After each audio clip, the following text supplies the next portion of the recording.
I used to do these media launches in my past life, so I may have met some of you during my Ayala Land days. And it feels surreal being on the opposite side, no, of the table this time. Um, it's surreal because we're doing it now for a brand, YGG, that has just been in existence over the last 2 years, a little over 2 years. And YGG is now a respected global brand despite being a very young brand. And we are we have been invested in by some of the world's top investors, no, like A16Z.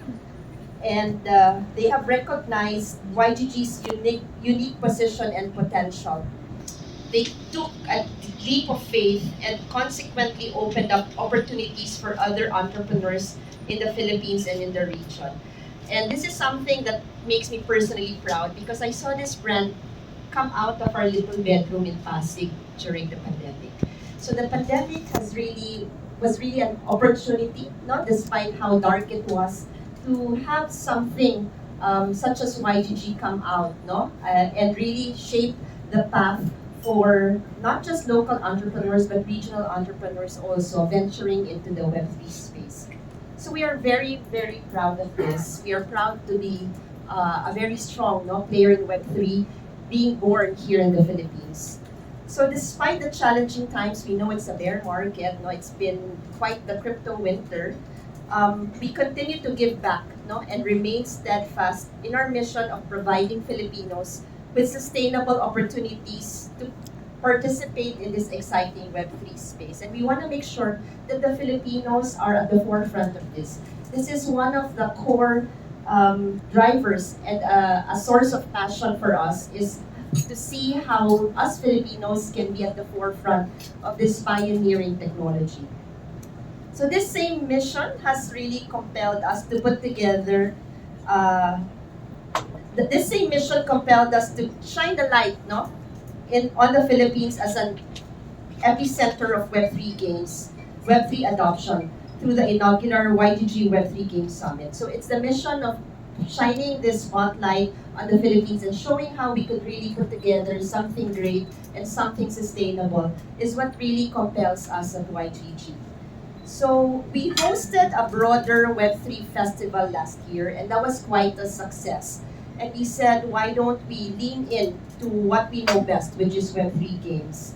It was quite successful, and actually it was considered to be one of the most meaningful conferences in terms of content, as well as the caliber of attendees. I think 60% of our attendees came from a global audience, coming to Manila, seeing how Web3 is really shaping up and and how they could really learn, no, from the model of adoption that we have experienced and witnessed and personal and also showcased, no, to the rest of the world. So as a quick aside, leading this year's conference takes me back to a previous life. I also got to chair the IMAP Summit in the past, so this is not new to me.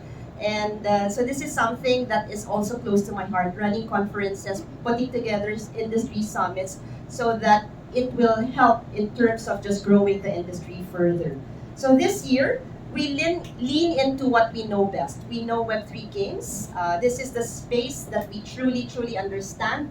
We've invested in over 50 games, and we see the growth and build that's coming out of this space. So we're excited to bring that to the Philippines and to showcase also to our local developers that there are these wonderful games, no, that are being built elsewhere in the world, and we want to bring that to the country. So there is an exchange of learning, insights, and really coming together, no, of these two worlds.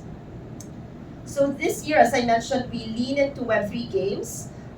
We strongly believe that games will continue to be the impetus for further Web3 adoption. We thought it was financial inclusion, but we were quite surprised, no, that adoption really came from games. And we strongly believe that this still remains to be one true path for us to pursue.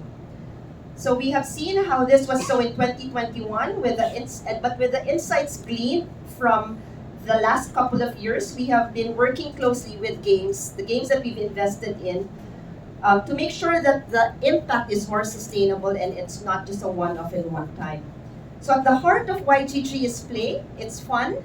So this year's agenda for the Web3 Games Summit will revolve around that. So for today's media launch, we want to give you a flavor of the content as well as give you a glimpse of the world-class speakers that we're bringing to the country. We're so excited.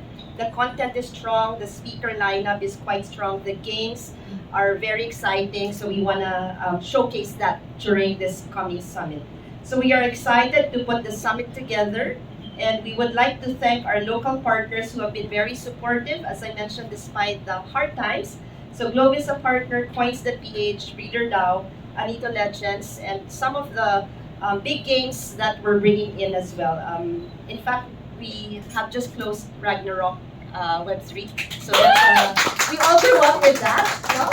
Even before all these Web3 games came along, we grew up with Web2 games, and we're seeing how that is shifting as well into this space.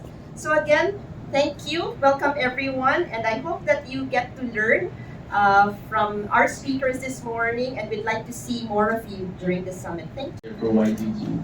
I'm also one of the founding trustees for the Web3 Association of the Philippines. But sort of relevant to this space is that I also wrote a book on blockchain adoption in the Philippines. So one of the first books that documented actual live use cases of blockchain in the Philippines. I wrote that in 2021. So at the end of 2021 we published that. It's called Opening the Archipelago. So in that book, I kind of talked about and wrote and researched about interesting use cases beyond cryptocurrencies. So cryptocurrencies was the most famous one. It's the most famous one, but it was. So I also talked about remittances. I talked about how Coins was a pioneer in this space. I also talked about healthcare and healthcare and how blockchain is being used in digital ledgers for storing records, record keeping. But there was one particular use case that really stood out to me. So when I wrote this, when I was writing and researching for this book, I was a banker. This is pretty interesting. Percentage of social media users who say that they follow influencers. Number one tayo dyan. Percentage of internet users who watch how-to videos, tutorial videos, educational videos. Filipinos are number one, highest percentage in the world. We're also number one, average amount of time spent using internet on mobile phones. Number one. Percentage of internet users who watch vlogs every week. We're number one. Number one, baby. So ang number one tayo dyan. Number two is malayo. So 55% of internet users in the Philippines, they watch vlogs. The number two is 33%. You can see the disparity here. This despite the fact that in the same report, we have below average internet speeds.